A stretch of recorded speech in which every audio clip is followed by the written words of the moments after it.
اللہ تعالی ہمارے معاشرے کی پوری پوری حفاظت فرمائے. ہم لوگ اپنی فکر کریں، اپنے بچوں کی فکر کریں. اور افسوس یہ ہے کہ بعض مسلمان جو ہیں بس گیدرنگ کر لے رہے ہیں، ہم کھا لے رہے ہیں، پی لے رہے ہیں بلکہ کر رہے ہیں.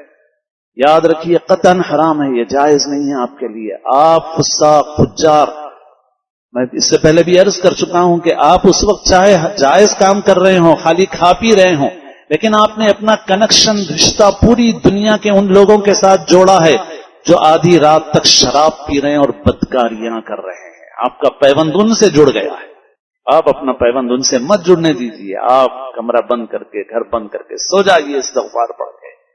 کسی طرح سے آپ کا جوڑ ان کے ساتھ نہ ہو، کیونکہ وہ رات کفار فساق فجار کے نزدیک بے حیائیوں اور بدکاریوں کی رات ہے. تو اس لیے ان سے بالکل اپنے کو دور رکھنا ہے. اس لیے مسلمان اس طرح کی غلط فہمی میں بھی نہ پڑے اور اپنے کو پوری طرح بچائیں ان چیزوں سے.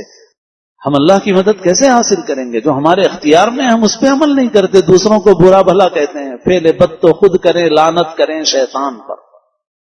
اور پھر اپنے کو پہچانو. اسلام صرف خاندان میں پیدا ہو جانے سے مسلمان نہیں ہوتا کوئی، صرف ظاہری حلیہ بنا لینے سے مسلمان نہیں ہوتا.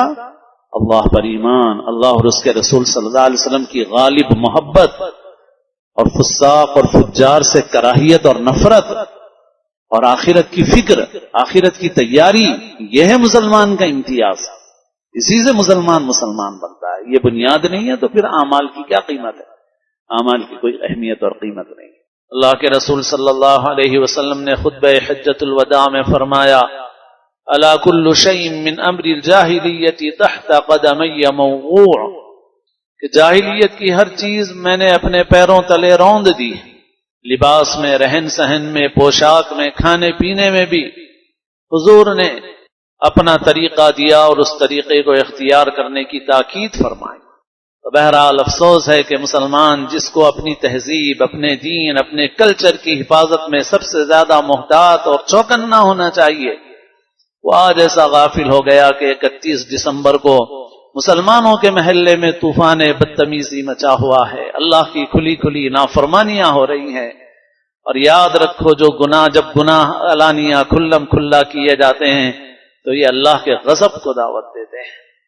پہلے ہی ظلم سہ رہے ہیں ہمارے اوپر ظالم حکمران مسلط ہیں، لیکن ہم خود اللہ کی ایسی نافرمانیاں کر رہے ہیں، تو پھر اس کا نتیجہ کیا نکلے گا ہمیں سمجھ لینا چاہیے.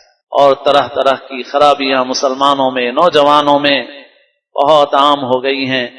اللہ تعالیٰ اس امت کی پوری